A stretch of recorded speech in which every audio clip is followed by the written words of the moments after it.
Hi everyone, I'm Eliot BASTIANCIG and welcome on the first episode of my journey toward speaking English fluently. Today we're going to speak about Malthusianism.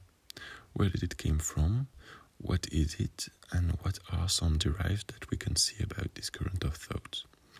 First of all, it came from Thomas Robert Malthus, which was a famous British economist, and at a point of his career, I believe he studied a beaver's population. And he saw that this beaver population doubled each X amount of year. It meant that the growth was exponential and not substantial. So at a certain point, the population would collapse on itself. That kind of scared Malthus, and he wrote an essay which was called, I believe it was Essay on the Principle of Population. You might also read that book if you're interested in that current of thought.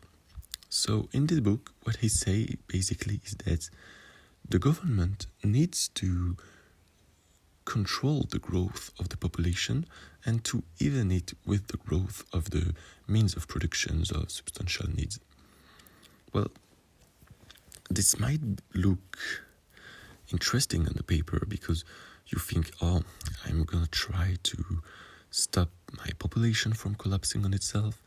I'm gonna make everyone have a better life, but in reality, it needs to be paired with unethical law, I think. For example, it is depicted in the film Seven Sisters, which is a dystopian film about a one-child policy, and we can see that a lot of children die from that policy because, of course, I mean, it's not that easy to regulate, and of course there is inequality.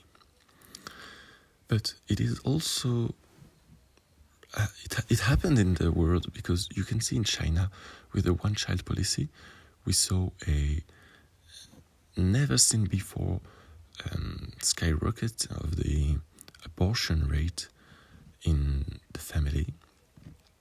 For instance, no Chinese family wanted to have a girl at that time, and we could see a lot of girls that had to go to an orphanage or were simply abandoned.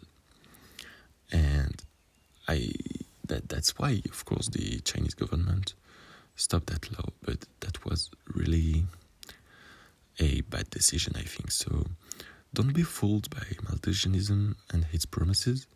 Be aware that any control that you want to push on the population would create some danger amongst the population, and maybe it's unethical sometimes. So I hope I made you understand what is the concept of Malthusianism, and basically I gave you some other features to develop your knowledge of Malthusianism if you want to. And that's pretty much it for today. So see you later and have a great time.